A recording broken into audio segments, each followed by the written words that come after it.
Hey, I'm Haley. And I'm Jesse. And you're listening to Personality Hire, the podcast where, do you remember, in the back of magazines, you used to be able to find an ad that would let you choose 12 CDs, compact discs, for 1 penny.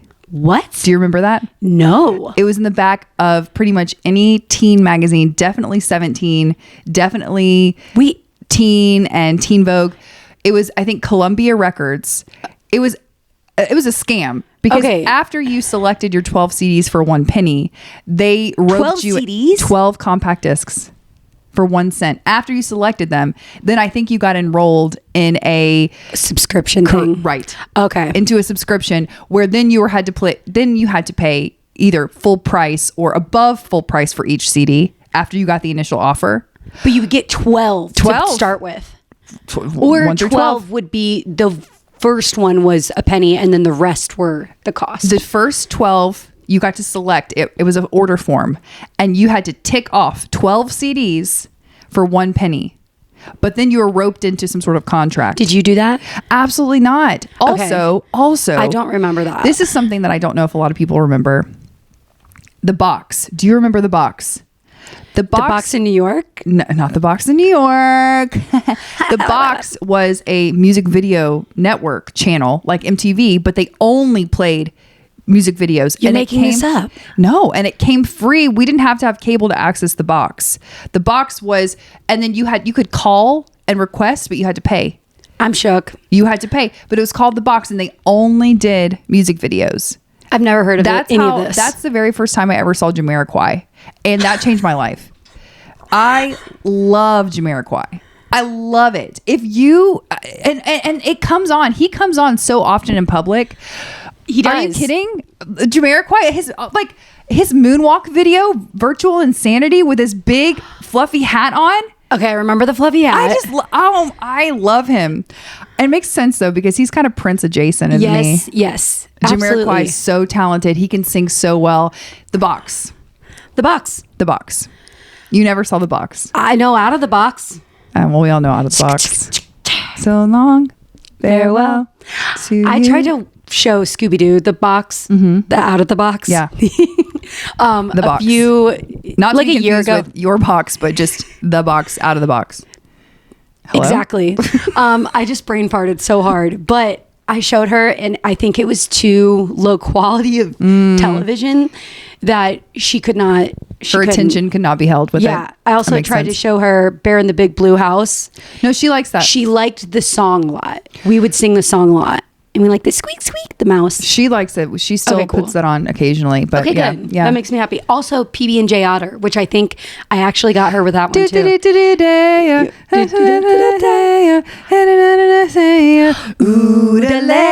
And then they really break it down. Yes, they got like soulful.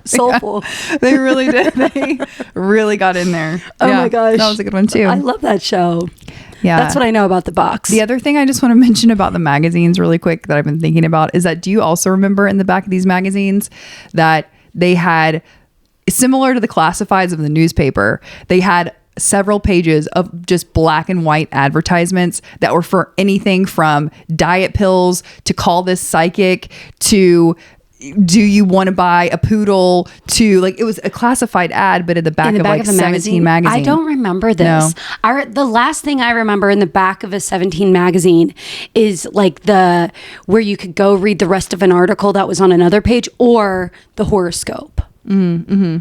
And then it would like line you up. Like I remember this one page of being like, this is the perfume you should buy if you're a Leo or if you're a Taurus, those sorts of things. And they convinced me. I got that juicy couture perfume. Just those magazines. The Britney Spears Curious. Yeah. The magazines of that era, I think they just meant something so special to me because they were just your window to everything else going on. They were your window to other teenage girls. They were your window to celebrities. And at that point, celebrities seemed so much more out of reach in terms of like your accessibility to them. And the magazines kind of just gave you that. I mean, it was definitely like a high gloss version of everything happening, but it still was just it made it just seem like Hollywood, I miss it. What I really liked about well, 17 was a good one where like it would show actual clothes that you could buy. Like, you know what I mean? It wasn't like Vogue. It's, you know, it's something when you were little or younger that you could go to Old Navy and you could get that halter top that was striped. And it would tell you, pink. It would tell you where you could get it and the price. Yeah. It'd be like $19. Except they did shave off the 99 cents or whatever. They always did that. They would not round up. They would just say $19. And you would have to walk, not run to get it because who knew? I mean, that magazine was published, you know, but I just remember going through Limited 2 catalogs and circling what I wanted. See, you were Limited 2 girly. I was Limited 2 girly, for sure. I think I was too large by the time that I like that became popular. Large in the sense of like very tall. Yeah. But I know you were a Limited 2 girl. Yeah. Loved Limited 2. I remember I was actually just, I can't remember who I was talking to last week on set. Oh, one of the makeup artists, Audrey, shout out Audrey. We were giggling because we were talking about, we were listening to music while she was doing my makeup, and an Avril Lavigne song came on, and then like I don't know if it was like Fall Out Boy or something, and I was like, reminds me of the time I wore etnies, and she was like, shut up, I wore etnies. I was like, I wore those etnies, the thick brown and pink etnies, literally the size of my leg, a pair of these shoes. The clunky is all get out. And then I would lie to my friends and be like, oh, I want to go to Abercrombie and Fitch just so I can like, just so I can look for something for my cousin Maddie. Like, I would lie because I didn't want to be uncool, but I really just wanted to go see the graphic tees. And I wasn't really rock and roll punk. I was a girly pop who liked to wear tomboyish. I don't know. Like, I liked it all. And I was afraid to express myself. But you also wanted to make sure that with your etnies at any point you could do a kickflip. Like, you could have been like, oh my gosh, I bought a skateboard. You could be like, I'm so sorry. Pardon my reach. I've got to do a kickflip really quickly. I'm going to drop in right here. I have more terminology than I know about skateboarding if anybody wants to hear it. What's the thing where you like, producer Bryce, what's the thing where you go like ollie? Ollie. Yeah. Yes, I was supposed to say, yeah, I knew it was an A, an ollie. I could do an ollie. Or what? O. An ollie. O-L-L-I-E. Yes. O-L-L-I-E. Oh, okay. I thought it was spelled with an A. Clearly, like an alley. It was before texting. So I never had to write these things out. And I didn't Google them. Yep. I just heard because I was a follower. I also had black and green braces. Yeah, you did. I did. My braces were horrible. What were your braces colors? I did red often. Be Smooth, did you have braces? I sure did. What color did you? They were clear. You just said clear? You were the clear. But I had them in high school. So okay. Well, I did too, but how did you clean them to keep them like from going yellow? Just constant visits to the dentist. The orthodontist. You're good for you because I remember when I got my braces off, I remember 2 teeth had like a little box. Yeah. Like you could tell that it happens. That the braces were on. It happens. And I've never forgotten about it. Now I whiten my teeth. Now there's Invisalign. So what do we have to worry about? Nothing. Everything's fine. Yeah, I guess. Oh my gosh. But kids probably throw away on their lunch tray their Invisalign all the time because I remember people did that with their retainers. Oh, me, absolutely. I would wrap that shit up in a napkin during lunch, and then I'd leave it on my tray or whatever I was doing, and then I would. That's such an expensive mistake. Oh, do you know how much I would dig through the trash? I know my brother did it a few times. I found it every time. Okay, good for you. My parents would have kicked me into outer space with their etnies if I wouldn't have found that. I like not an option. Also, speaking of teeth, I really need to tell both of you guys a very important story. Do you mind if I? Yes, I would love. Do I mind if I indulge you? Okay. Yes. Okay. So, Scooby-Doo lost her first tooth yesterday. Woo! Round of applause for Scooby. And she is on the younger side to have her teeth coming out. But what I have found through our dentist is that obviously now I know that the sooner your teeth come in, the sooner they leave. They've got an expiration date, these baby teeth. So she got her teeth on the earlier side. So we've been waiting. This bad boy has been wiggly, wiggly, wiggly. She lost her tooth yesterday and she swallowed it. It was nowhere to be found. She was eating a croissant, swallowed it. It's gone. But I hyped her up about it. I was like, that's cool. Like, yeah. And then immediately she's like, well, how is it going to come out? And I'm like, you already know that. And so then that was like also a very big point of conversation yesterday was like, should I like look through the toilet every time I go to the potty? I said, no, don't worry about it. It's gone. So then yesterday night, I'm putting her to bed. And she starts asking me a lot of questions about the tooth fairy because I'm hyping her up about the tooth fairy. Yeah. Even though we don't have the tooth, what we do is we make a paper one and we stick it in this little plastic treasure chest that she got from the dentist. Oh my God, they still do that? Yes. We wrote her a note and it said, "Dear Tooth Fairy, I swallowed my tooth." So there's like no confusion. The note was so cute. It was cute. So I'm putting her to bed. We put the note under her pillow and then she starts asking questions. She's like, wait. So someone's going to come in my room. She said, while I'm sleeping, something's going to come in my room. It's going to be the tooth fairy. I said, yeah. I would never sleep. And then she said, I hated that. And then she said, but I've never met her because I was trying to draw the comparison between Tooth Fairy and Santa Claus. I'm like, he comes in. What if she said, "Oh, I've met somebody in my room"? No, what she said was, first of all, that would freak me the fuck out. Yeah. If she was like, I have met somebody. And she does come and touch my teeth. No, but what she was saying was, you can't tell me that the Tooth Fairy and Santa Claus are the same kind of deal because I've never met the Tooth Fairy. That's what she's trying to tell me. She's like, I've met the big man. Like, yeah, and even like the Easter Bunny, you see a visual of that. She's like, she literally was like, what does this bitch look like? And so then I'm like, what fairy does she wings? look like? And then she I assume there's several. I don't know. But so anyway, then she's like starting to get more and more where she's asking questions. And then finally she looks at me and she goes, no. She literally said, no. I don't want her in here. Boundaries. We don't know her. I've never met her. She may not come in my room while I'm sleeping and she may not touch my head or my pillow. Okay. And I literally said, fair. So fair because that's so creepy. Yeah. So then I'm like, all right, well, should we tell her to come a different day? Or put the pillow in like by the fireplace. Well, I just like said, Santa does. I'm just like thinking through things. Drop in, and drop out. Maybe that's why we're okay with Santa because he drops in, drops out. Well, then I said to her, listen, what if we put this note with your fake tooth in the kitchen and we just like yell up to the sky, hey sis, tooth in the kitchen, like don't come into Sunny's room. And she's like, absolutely not. She may not enter the house. She cannot come into the home. I've never met her. Okay. It's a stranger. So then she gets upset. There are tears and I'm pulling shit out of my ass to try to like make this okay for her. Cause I'm like, I don't want it to traumatize her. So I go, wait, what if we put this in the mailbox? That's such a good idea. And so then she starts to think about it. She's like, all right, shouldn't have to come in. She doesn't even have to come up the driveway. And I'm thinking she's just going to let me go drop it off at the mailbox. Wink, wink. And no. She hops out of bed. She puts on her shoes, puts on her coat. We have to walk down and put it in the mailbox. Great. She goes to bed and I'm thinking, no one told me about the tooth box fairy. I don't know what I'm supposed to do. So naturally I get in the car.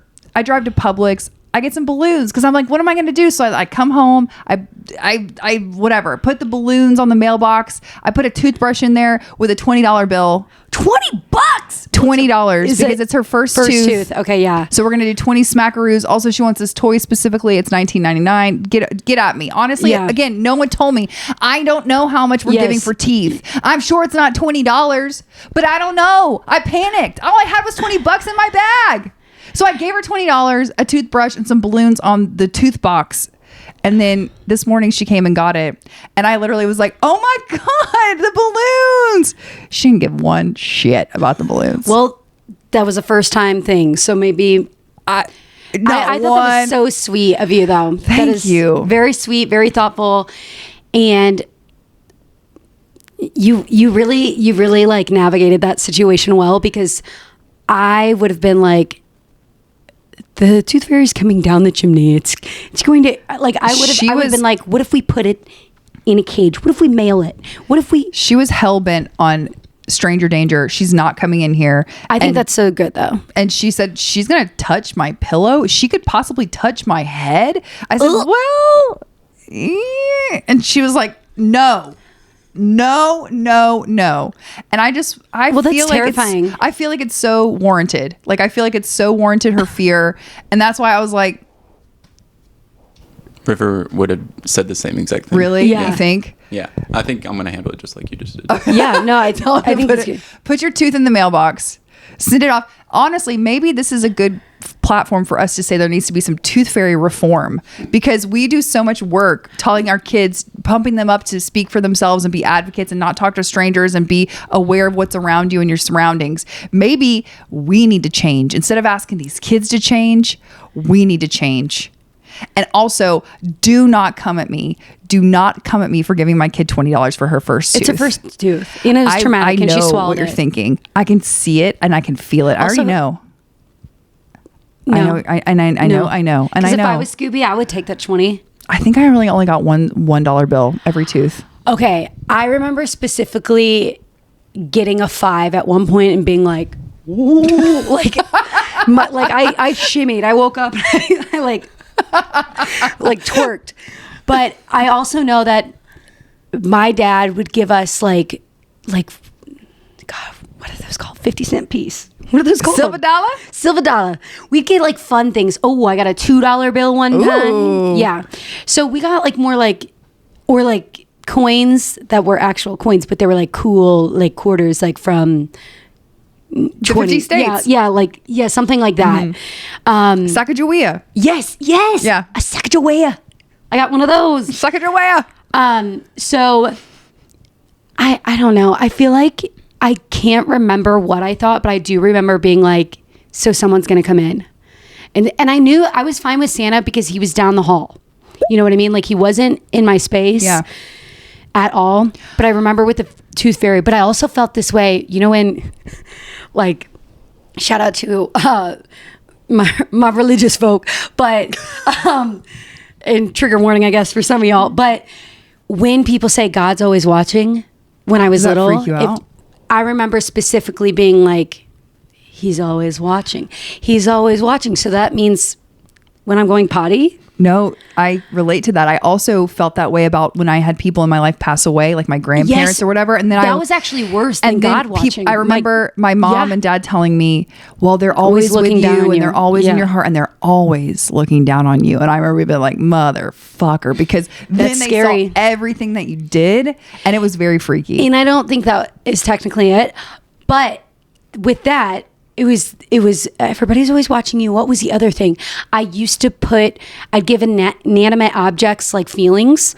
Like in school when we get the class would get pencils and then someone would be like, do you want to trade? And theirs was so much better and I liked their pencil. But then I was like, I don't want this pencil to feel like it wasn't good enough. So I'm going to hold on to this pencil even though it's orange and I don't like orange. But I'm going to hold on to this.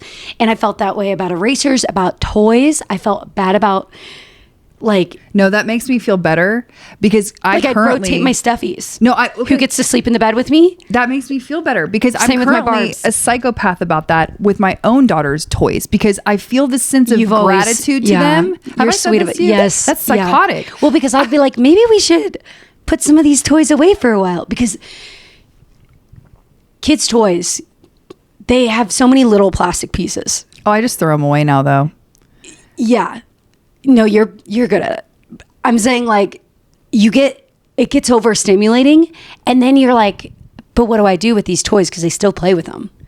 And she remembers everything. But just going back to what you said Scooby about remembers everything. But what you're going back about the assigning feelings to inanimate objects, like I totally relate to that. I used to say thank you to, I would say, remember that one bear would light up and start talking back to you? The one time you put it away? Yeah. The bear with the shapes on the hands? Yeah. You'd be like, blue square. Can you squeeze my blue square? Her name is Sister is what her name is. Oh, Sister. But I thank them. Like when I put them away or whatever, and not out loud, but internally I'm like, thank you for your service. Please don't do anything weird. Don't come alive in the nighttime. Don't do it. And I'm sorry if she did anything to offend you today. Night night. I don't know why, but I feel that way. No, but I still like. Do you still feel that way? Not as bad with like, I feel that more about toys, especially like toys that are well loved and toys with faces. Yeah. I notice it's not with the toy. Do you feel that way about your makeup? Like where you're like, oh, I haven't used this makeup in a minute. I feel bad for it. I feel that way. I have a blush that I really like, but it's a summer blush. It's not quite summer. Sometimes I'll put it on in the winter because I'm like, you feel bad for it. You're good and you deserve to be shown off. And then I also feel bad with makeup, especially like concealer or like foundation when it gets to the last bit and I already have the new bottle prepped and ready to go. But I I want to get every little squirt out of it. Not only because the money, like this is expensive stuff, and it still works. It's good, but I'm like, I'm carrying this heavy bottle around. I'm also carrying around the other one because I don't know when this one's gonna have its last little, Y'all just appreciate your stuff. Yes, I do appreciate my stuff. Yeah, I do. I definitely appreciate my things. Yeah, and I think I've talked about this before. My husband makes fun of me so bad. I definitely have, I think we had talked about this last time, like a scarcity mindset still sometimes with things. Like he makes fun of me to this day because I moved in with him and I would not get rid of my mattress. And even though we were sharing a room and a bed, spoiler alert, and I would not let him throw away my mattress. And I said, I have to keep it. I made him put it in storage because in the back of my mind, I was like, what if he dumps me or what if something happens? I need a place to lay my head. Because there's no way I could ever afford to get a new one. Like mattresses are expensive. I've just always had that kind of like, gotta keep it because what if you need it? I feel that way. Yeah, but maybe we should. I'm trying. I don't. Maybe I'm not that like that anymore. No, I am. He told me I am. I have to believe him on stuff like that because I don't really. You gotta look outside of yourself as much as you can, but you also have to rely on the people around you to check you. Who gonna check me, boo? Who gonna check me? Kendrick Lamar. Songs in A minor. I guess if this is a Tooth Fairy episode, what's the like craziest way that y'all have lost a tooth before? Oh, I got mine. My brother trying to convince me that we could tie a string around a tooth and he could yank it when it really wasn't that wiggly yet. It really wasn't wiggly yet. And he did it. And he did, I let him know quick that wasn't going to work. But we have talked about before that my brother would do stuff like he'd say, let's play Baby Godzilla. And like he'd take my dad's camcorder and they'd act like we were making a Godzilla film. Oh, that's fun. And I was Baby Godzilla and they would just run from me. And that was the bit. That was the gag. I thought I was being played with. Yes. No. I was getting ran from and they were laughing at me trying. And it honestly made me the actor I am today. I was going to say, Stay present. But yeah, him convincing me to tie a string, which it like really what kind of string was it? Floss. Oh God, that may seem more painful. It was. And then he also said I'm going to connect it to a door, like that. Thomas, we never got that far. He was gonna slam the door and hope to just yank your tooth out of your head. It was not that ready. But I remember a few days after that, we were in the back room. We had this back room in like the house I was little in, and there was green carpet, like Masters golf green. It was green as heck. And I remember going like this and I was like, it's not ready. And it was like 2 days after this event where he was like, let's tie a string to it. And he goes, I think it's ready. And he goes, just keep wiggling it. So I sat there all night and we were watching we were probably watching like Rugrats or the Hanson concert tape. And I was going like this. And finally I was like, oh, it's getting really wiggly. It was not ready. And he goes, let's try it. And he goes, pull it. And I pulled it and blood everywhere. All over that green carpet. Did it come out as well or just blood? No, it came out. The tooth came out. It came out. Well, he got it. It took a while to stop bleeding. And like trigger warning, graphic details coming. You make it sound like he squished a bug. You're he got it. No, I put my tongue like in that place and it was just like so not ready to be bare from tooth. Premature. It was premature and I don't think that the other tooth grew in for a little bit. Yeah. We had one of those horses on springs in my garage. You know what I'm talking about? Yes, we all had one in our garage. What are those things called? Rocking horses, bouncy horses. Yeah, rocking horse. Yeah, but it wasn't. But it was like that's on a bouncy springs. Horse. I think we called those a bouncy horse. No. Yeah, there's one on springs. What is it? But they're a specific kind. I gotta know. But anyway, I was on that thing and I was way too old to be on it, and I was rocking back and forth like an absolute maniac, like as hard as I possibly could. Oh, they would get going. They would get going. So I was having my own personal rodeo in my garage, and then I flipped forward over it because my quad strength wasn't there quite yet to grip the size of the horse, and then I landed on my face and my front tooth just boinked right out, and it certainly was not ready to come out. Another premature pulling or hitting when it came out. Oh my gosh. And then when it grew in, it kind of grew in sideways, backwards, forwards. I had to have braces. That's all I'm saying about that. Once it did come back in. Is it we got spring horses, and then we also have easy riders. It was an easy rider. Okay, I called them bouncy horses. It was an easy rider, and I got. Do you remember going. like catching your hand on the springs and getting pinched? Yeah. Several. And I remember several times. Maybe this is also an indicator of how old I was and why I should not have been on it. But I do remember too, like, you have like your peach fuzz on your legs when you're a little girl. Oh my God. I remember like my peach fuzz getting stuck in the springs because that's how old I was. And I shouldn't have been on the easy rider. Yeah, that's a little too old. Certainly 8, 9, 10 years old. Like for sure. But with bounce that high, it's hard to resist. I mean, once you feel the power of what you can really get going on that spring. And did you have a swing set? We did. Okay, I was going to say, did you not have the thrill? Like you didn't have, but you were in your garage, so maybe it was raining that day. I don't know. Our garage was on and popping at all times. It was more of a club. Did you roller skate in your garage? We had a disco ball. We would close the garage doors. We would pump the music, put the disco ball on, and go around and around in circles. Same. And it was the club. I remember when it would like be at night, my dad would let us ride our bikes in the garage and also roller skate in the garage. And I would I'd have my boombox, and I'd have my. I know I've said this on the podcast before, but I think about it maybe twice a month and it still makes me laugh. But my Britney Spears CD, her first album, I got it. My dad took us to Big Kmart. And on the way back from getting those CDs, and I was like, why did my dad let us get CDs? I don't remember what CD my brother got. He got the Now CD. Oh, good choice. Yes, and just I got Britney Spears. And he told us that him and my mom were getting a divorce. Oh my God. He tried to soften the blow with CDs. With a CD. Which, honestly, you have to understand the situation. We don't have to talk about it here and now because this is a comedy podcast, but it was the right move. And me and my brother were not fazed. I was more looking at what sandals. The liner notes. And also, I noticed that Britney Spears was sitting in both of her legs, a W, thank you. And I remember my dance teacher telling us how bad that was for your legs. So I was looking at this being like, nobody told Britney Spears that she shouldn't publish this kind of sitting. It's bad for your knees. Sometimes.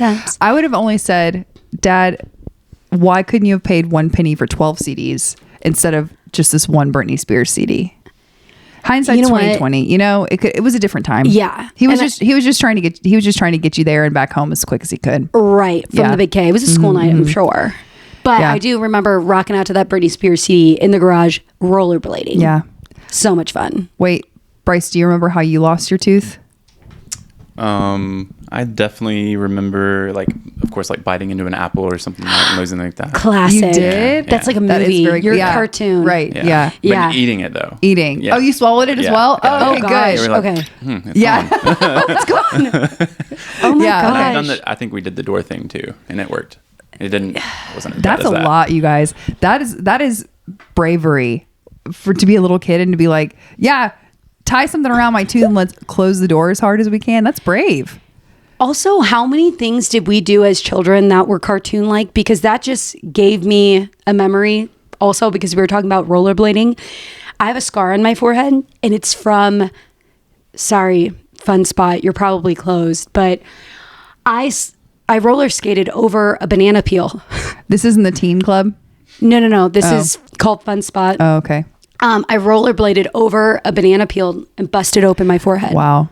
Actually, this scar is from that, and I got hit in the same place, which somebody slammed a iron door. Oh my gosh. A metal door. Steel door? Reckless. Door. Yeah. Just the reckless things. Yeah. But reckless. We're cartoons. I know. I'm a big faller. I'm still a big faller. You do fall. All the time I fall. I had a gigantic fall last summer. Oh my gosh. Was I sober? That's none of your business. But did I fall? Absolutely. And if I had been sober, it probably would have still happened. I just be falling all the time. Right before we went to LA, I fell. Oh my God. Haley, that Honestly, that was not a fall. I was running and I twisted my ankle. Is that a fall? That's I don't know. I call that a Did the gravity under your feet somehow go away? I tripped over the damn curb. You'd be tripping. Oh my God. That was so bad though. I was worried. And I still made it to LA. Oh yeah, you did. You still made it to the curb. In my Birkenstocks. You were doing cartwheels at the 1975 concert. I literally put on my Birkenstocks and I said, I'm going to take this town by storm. And you did. And I really did. Oh my gosh. So good. Bryce, do you have anything that you want to share with us about current events, pop culture? Well, did y'all watch the 50th anniversary SNL? Yes. I didn't. I've only seen clips. I did. I've seen clips too. I haven't fully watched it. I've been trying to dedicate some time to like just sit down and watch it, but it looks pretty wild. It was I loved it. I thought it was great. I think like they brought back the right sketches. Yeah. I would say like what I've seen, and anytime like I see Amy Poehler, Tina Fey, or Kristen Wiig, I get incredibly emotional because those women really be doing it. They do be doing everything and they're the best. They're so funny. And to see Rachel Drash do, I can never say her last name. Drash. She's a great book, Oh my gosh. She's great. To read her book if you haven't. It's really good. But the Debbie Downer. A stand out for me was Molly Shannon, and so they did the Domingo sketch, but they brought in Pedro Pascal as Domingo's brother, which both of them are so adorable. But then they had Molly Shannon as the mom, and Molly Shannon is hot. She's so stunning. Hot, and they had Bad Bunny in that. And then so she starts shaking it on Bad Bunny. Like she's backing that thing up on Bad Bunny. Good for her. And Bad Bunny, I think he liked it a lot. He wasn't mad? Molly Shannon? I think he liked it a lot. If you go back and you roll the tape, I think there's some physical evidence that Bad Bunny liked it a lot. Because Molly Shannon is hot. And she was backing it up. That thing? Yeah. Also, I think a standout thing that stood out to me just from seeing clips was Ryan Reynolds standing up and then Kevin Costner going like looking directly at Blake Lively, like, what's she gonna do? I was like, you are all of us. So real for that, Kevin Costner. Cher did a big eye roll. Anya Taylor-Joy was like, slow blinking. I am so I don't ever need to see his incredibly close together eyes. Oh. In person. Oh. That's how I feel about him. Oh. And you can come at me for it. Anyone can. I just am so they irk the shit out of me. Them as a couple, they irk me. They never bothered me. They irk me. They never bothered me. So bad. But oh my now, gosh. And I'm wondering your perspective from a PR standpoint, I feel like that wasn't the move. No. I feel like you're in some ish. I would just back away, because the public fatigue that no matter what you think or what you know about the "it ends with us" stuff, it is, I don't know. I'm like, do you guys?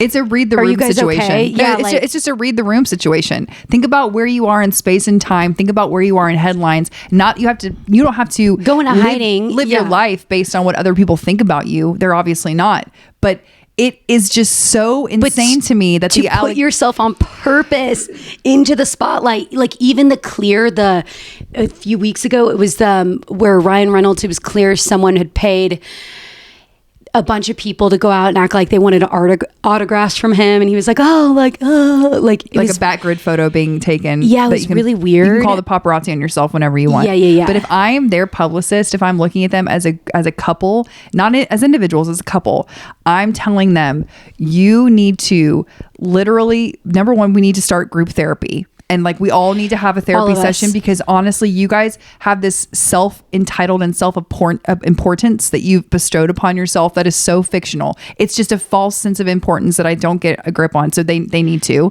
And then I'm also telling them to take a beat. Just take a beat. Just take a breather. You don't have to sit out of everything, but maybe this specifically, like, it's not funny to poke fun at it. It's not, we're not there yet. No, especially when it's essay allegations. It's not then funny. You're laughing about that. No, it's not funny. I just they just irk me. They just irk me. That was tough. Well, have y'all seen, was it the David Letterman show that was on Netflix where he was on his show, on that the interview show? And they were at his house. Yeah. And Blake was like kind of like snuck off in the corner, and like he's like, "Hey Blake," and she kind of like meh, and like went away in the other room. Yeah. I was like, yeah, she gave, the vibes are off. Yeah.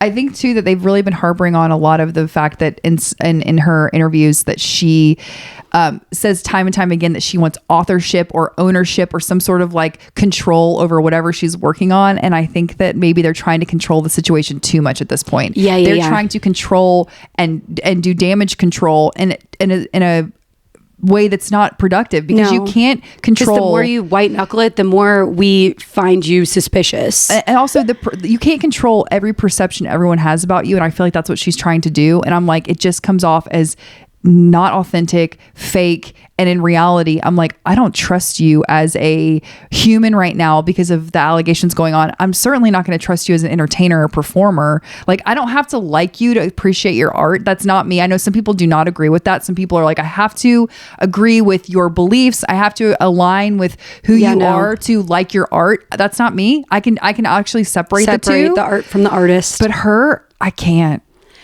Well, I can't.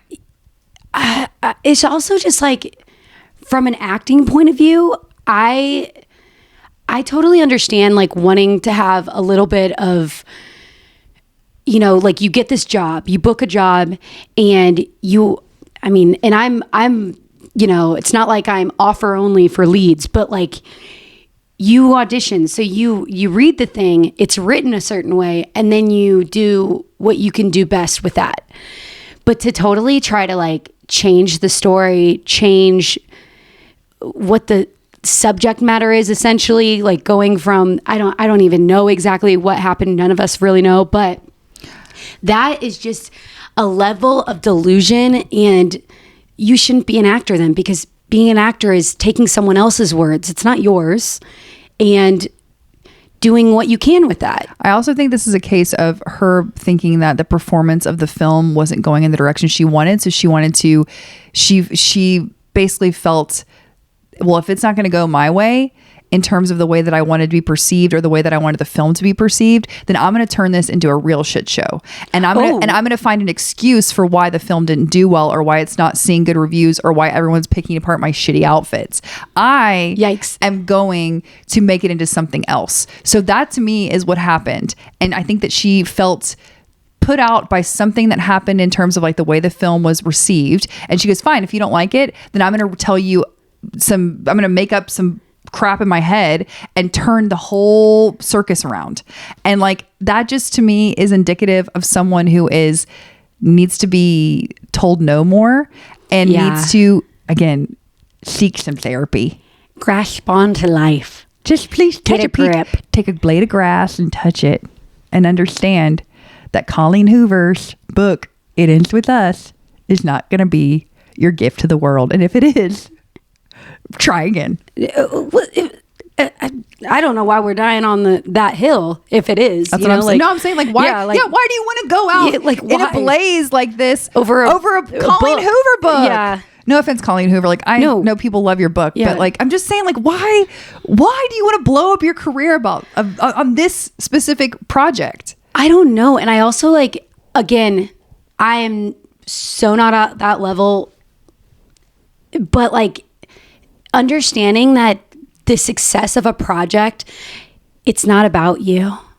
It's literally not about you. You didn't write it. You didn't direct it. You're not producing it. You didn't edit it. You know how much stuff comes down to the edits?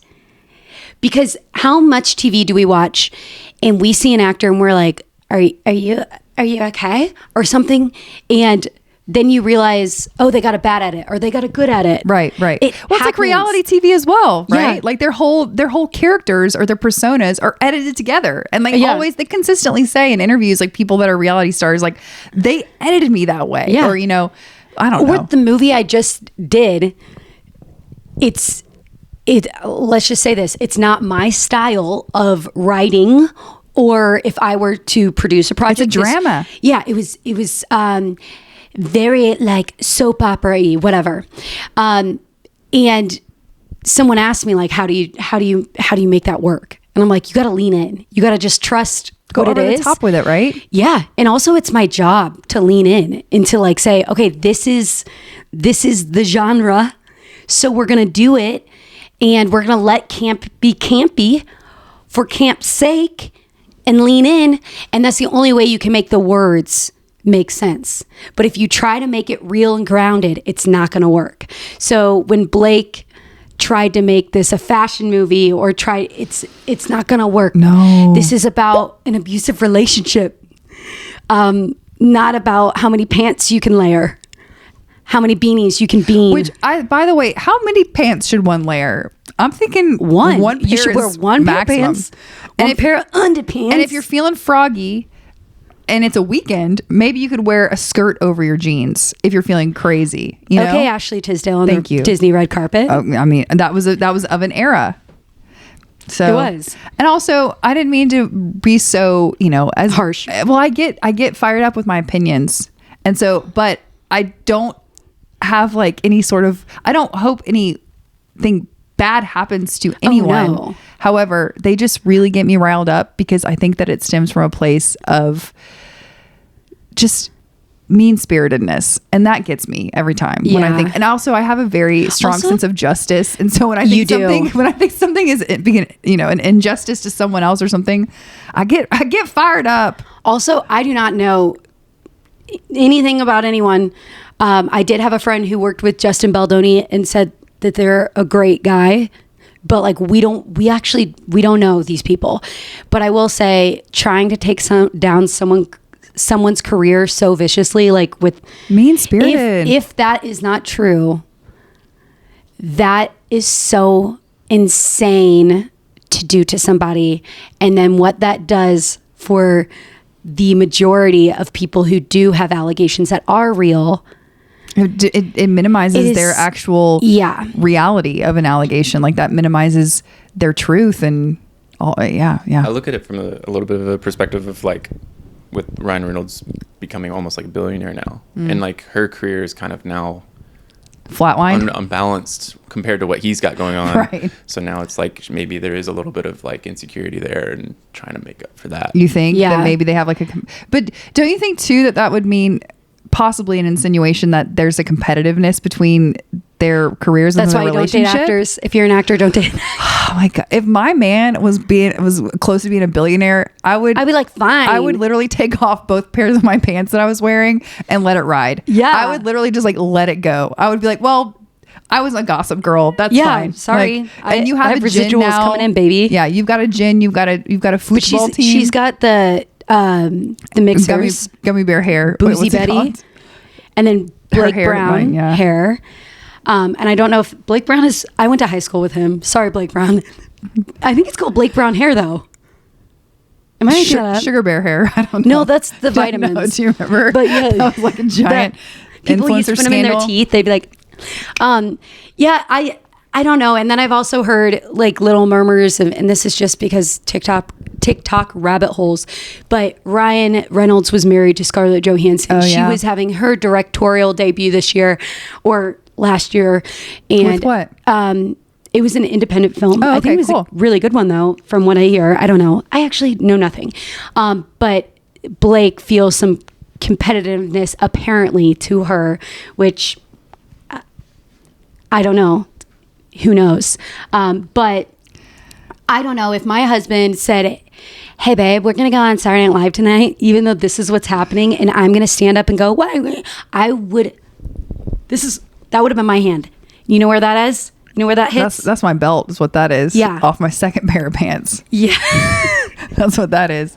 I'm going to take my belt off my second pair and I'm going to Yeah, no. We wouldn't be in the audience of SNL 50th anniversary. Like, oh my gosh. Yeah. But all in all, I did really enjoy it. I thought it was really good. I love that Paul Simon opened it with Sabrina Carpenter. I thought that was cool. Love. I think she's I just think she's adorable. She's adorable. She's a Sweater doll. weather. Sweater weather. Oh my God, that was another one. And Mike Myers was back. Yep. Oh my gosh. To get Mike Myers to come back down from old Canada.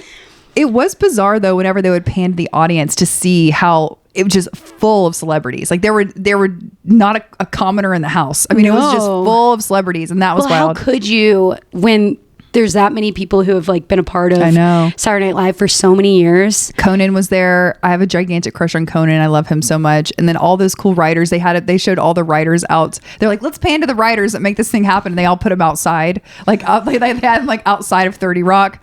Probably like dark circles under their eyes. Yeah, like, poor babies. Yeah. Do all the work, none of the credit. But I loved it. And I also think that SNL is just I think that sometimes it gets flack for like the different seasons, like it ebbs and flows on the popularity. That's what things do. But what a iconic, absolute like grind, talent, all the things those people are on to produce a show every single week that they start. They literally they start fresh every week with nothing, and they come in and they create this entire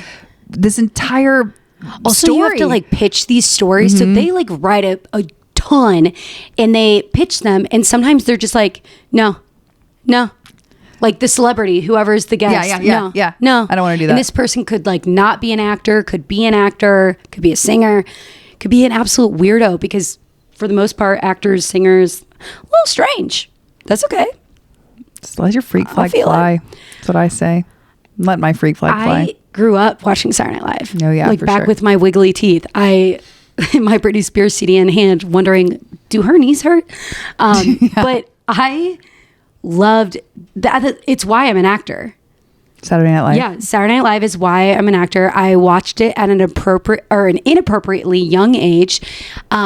And I didn't know this, but when I was little, I used to go, I'm acting. Like I would do something and I'd be like, I'm just acting. And that was a Martin Short thing. Oh, that's funny. Sketch on Saturday Night Live. And I didn't realize that. And then my dad was like, you got that from Saturday Night Live.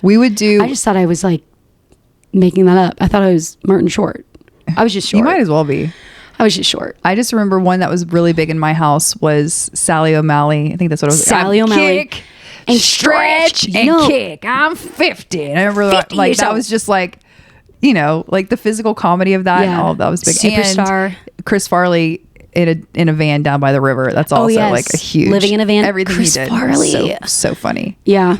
So good. Was David Spade? Did he do anything? Yeah, he was on Saturday Night Live. Did he do anything on the special? Well, I saw a clip and he was a part of a skit, and then like part of the bit was like he like did the bit for like a minute, and then he went back in the crowd. And he's like, oh, he's back in the crowd. He's like, okay. I gave it a try. He tried. I love him too. He's also hysterical. It always shocked me, like looking back on how many people were like just on Saturday Night Live for one season, but you remember them for like ever because of one sketch. And I love that. Also, Kenan Thompson. Oh my God, I was going to say. Can we just say, what an icon. We don't talk about Kenan Thompson enough. All that to Saturday Night Live, that's all of our dreams. Oh yeah. Comedy actor, every comedy actor. Yeah. All that. Saturday Night Live, are you kidding me? Also, he's been on for so many consecutive seasons. He should have had his own montage of clips for just Kenan because of how he is just the foundation of SNL at this point. He is. Like they literally could not do the show without him. Like everything he does, it's like put Kenan in it. Yeah. And I also just think that it's so cool the fact that I think he's Atlanta born. I think he's from Atlanta and went to high school here. And I just think that's so cool. He comes back to Atlanta a lot. I think he has a house here. Oh, this is all. And Kenan and Kel, man, wait, no. All that. Good Kenan burger. and Kel, good burger. Good bogle. Good bogle. Good bogle. SNL. What about Lori? Kenan. What about Lori Beth Denberg? Vital information for your everyday life. Yep. Oh my gosh. Yes. Remember? I remember her. Wait. I just think it's nuts. That's nuts. And also thinking about, I'm trying to think of the other people who were on Saturday Night Live that you don't think, like Adam Sandler. He was only on there for like 2 seasons, right? I don't know, but that makes sense. I mean, he has had such a long career, and I mean, like, how would he have had the time to do all the things he's done and be on SNL for an extended period of time. I don't know. Jenny Slate. Eddie Murphy. Eddie Murphy was only on for one season or something. Yeah. I was surprised that he was at the 50th too. Yeah. I think. But he came back and hosted a lot, right? And Chris Rock was there. Chris Rock. Was he ever a castmate? I don't know. Oh, he okay. was. That makes sense. No, wait. I'm gonna fact check us. Be smooth. It's just shocking to me. Also, I believe that Jenny Slate was only on for one season and she has become very successful. I didn't know she was on, period. So that's cool. That's awesome. That's how I know her. There's I know a few her from people. Marcel the Show. No, yeah, she did Saturday Night Live before That's so cool. I love it. He was a cast member from 1990 to 1993. Okay. So still a good short stretch, period. though. Yep. Yeah, I think being on for any amount of a season, being a castmate is huge because I can only imagine how much sleep you do not get. Oh, for sure. I'd be looking old as heck if I were them. You're not snoozing, that's for sure. No. And you have to be funny. I'm not funny when I'm tired. Wait, scratch that. I'm so funny when I'm tired. Put me on Saturday Night Live. Yeah, I was gonna say. Yeah, I'm really funny when I'm tired. We're funny looking. Oh yeah. Oh my gosh. Anyway, anything else you'd like to chitty about? Oh my gosh. Chat. There's so much I have on my mind that I just can't bring up. No, I'm kidding. I literally, there was two things I wrote in my notes that I wanted to tell everybody that last 2 weeks I've been very tired. So that could be it. Very tired makes me like emotional. Like I just break easy.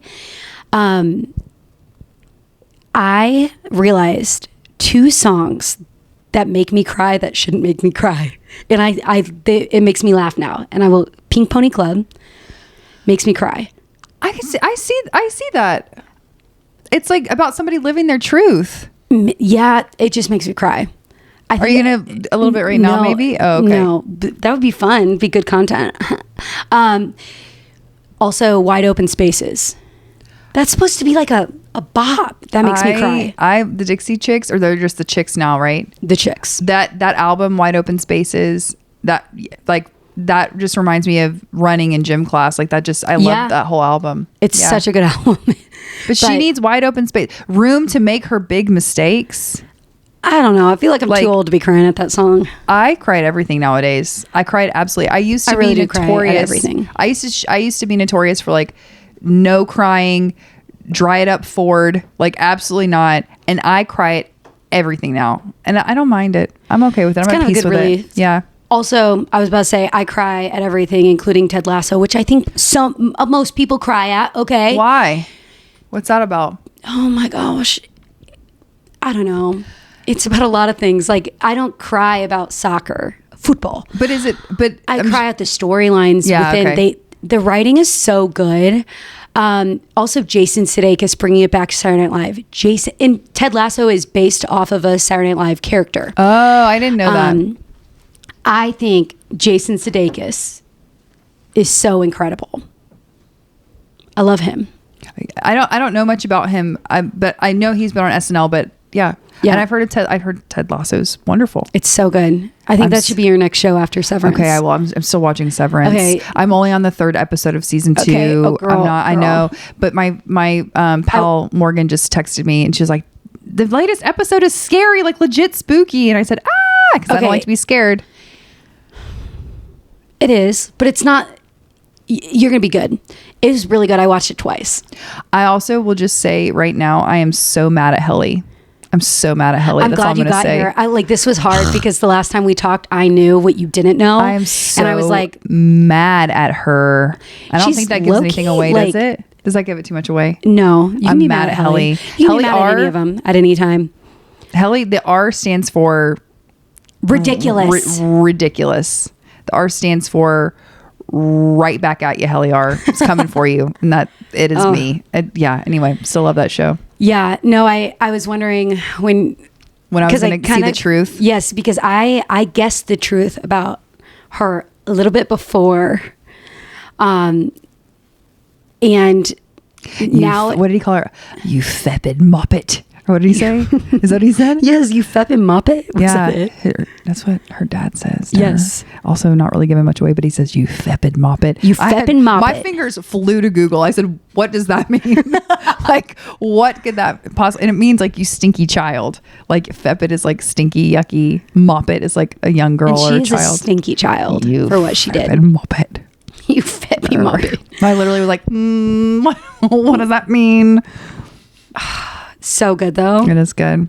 Did you watch anything else? Just Severance? Oh my gosh, this is my parting thought. After that, I have nothing left in my noodle. I've just literally brain drained on everyone today.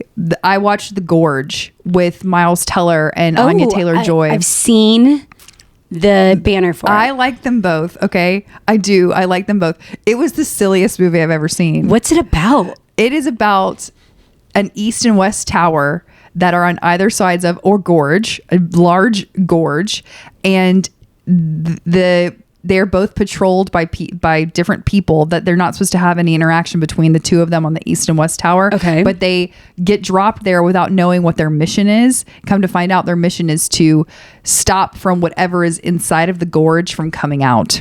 Okay. It's a sci-fi freaky love story. Okay. And it was really silly. It was like fun. It was fun to like giggle at, but I think Miles Teller is really cute and fun. And I think Anya Taylor-Joy is the same. I think she's talented. Yeah, they both are. I think if you want to, I'll probably watch it. I think if you want to feel like you're in a video game, you should watch that movie. Like it's got very like video game based off of video game vibes. You know what I'm saying? Isn't The Last of Us based off of video games too? Yeah. I just started watching that. Wait, and The Last of Us TV show? Yeah. It's based off a video game? Yeah, I believe so. Last of Us, Fallout. Yeah. Oh, Fallout. I knew that one. Okay. So wait, The Last of Us is not with, what's the one that Mandy Moore's in? The TV show that Mandy Moore was in. Yeah. What is that one That's called? What an interesting video game that is. Yeah, I was like, are you talking about The Sims? It's based off what's The it Sims. called? Roller Coaster Tycoon? What is that show now? Life of Us. No. This Is Us. This is us. Okay, Yeah. I was Okay, like, yeah, no that's close, way. yeah. What's like? Tell me more. It's The Sims. Tell me more, Mandy Moore. It's Oregon Trail. Wait, did you hear about Mandy Moore calling out Amazon? No. Okay, so Mandy Moore was like, shame on you, Amazon, because her in-laws' house burned down in the fire. It's horrible. And Amazon still delivered a package to the doorstep. No way. So she was like, but okay, here we are here. So she was like, hey, have some like, decorum. But also, what if they delivered it there because that's their address and they didn't know how to change it or something and they needed that thing? No, I know. Because You could definitely like see it from both sides. But I see what she's saying. Also, I just love her so much. So I understand that she's like, she went a little hard. I think she's kind of also like the grief around that. I think she's probably Just, like, yeah. use your noodle and see that there's probably not even a front door there anymore. But I understand what you're saying too. Like, but like, what if somebody was like, I'm coming, been directed to, or like, I'm going to my burnt house. I need something. When I get to my burnt house, I'm going to have it delivered there too. Like I can see both sides of it. Yeah. I just thought that was interesting. But also The Last of Us, going back to that, I just started watching that and I realized it's been out for several years. I'm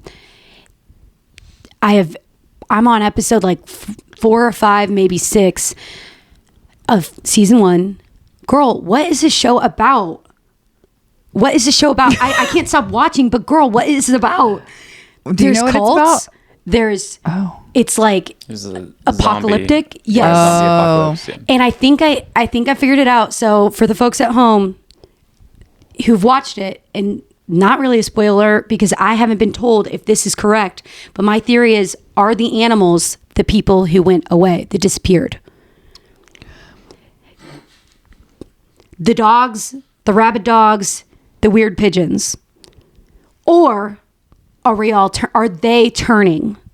Oh, I don't know. I'm sorry, I lied. This is my final thought to you. And the cult's making me mad. I'm upset with the cult. This is my last thing, and then I've got to. Justin Theroux. Oh. Extremely attractive. I didn't realize. I maybe haven't gotten a good look at him. I'll do that research. And yeah. I'll take a look. He has stunning eyes. I have nothing to give after this. Cut the cameras. What do they say? Cut the cameras after this. Wait. What's that? Cut it. I can't cut the cameras. I don't know. It's a TikTok sound. Yeah. Cut the cameras. But if you're not up to date on Severance, like season 2, episode 3, turn this down. Give me 10 seconds. Turn it down. Okay. I think that Miss Huang is his wife. I can't remember. Miss Casey. I think that she got like regenerated and is made younger and is now a kid. That's what I think. You don't tell me, but that's what I think. That might be a silly prediction, but that's the only thing I can think of. I think that's possible. Okay. And that's it. Hey, you can turn it back now. We're back. Okay. That's it. I have so many thoughts. I need you to catch up. Okay. So we can I'm working on it. I can tonight. Theorize. We had a meeting that got canceled for tonight, so now I'm locked in. Don't worry. Perfect. Yeah. Be Smooth, do you have any parting thoughts? No, Nope. None at all? Nope. All right. Okay. Do you have any parting thoughts? Blake Lively and Ryan Reynolds, get inside. Take a nice vacation. Y'all got the money. Well, they can't. They're doing court, actually. Don't, because you're going to get arrested, I think, if you miss court. But just take a break. Just go to the Pink Pony Club just for a minute. Yeah. Just take a cry. deep breath. Actually, and cry then, if you need to. While you're at the Pink Pony Club, if you could rate, review, subscribe. Share this episode with a friend. Please. And I know also subscribe to our YouTube channel. Oh, please. That would be so wonderful. We need if you could do all that. you have to do is click follow. Oh, that would be click follow. So great. Because then you can see our faces. Our faces really tell a different story, you know? Like a scary story. Yeah. Not you. You're beautiful, but you're beautiful. It's fun. But rate, review, subscribe. Please, when you do rate and review it, leave a funny question. Leave a silly note. Yeah, we want to read answer. it. Yeah, we want to answer. We want to read it. And please continue to support us. I know that sounds like a plea, but it is because we love doing this. Yes. And we're women in business. And we are women in STEM Not in too. STEM. Oh. Well, I can't make that claim. Some might say otherwise. It can't be proven in a court of law. We will see you next Thursday. Janine, take us home, sis. Ah.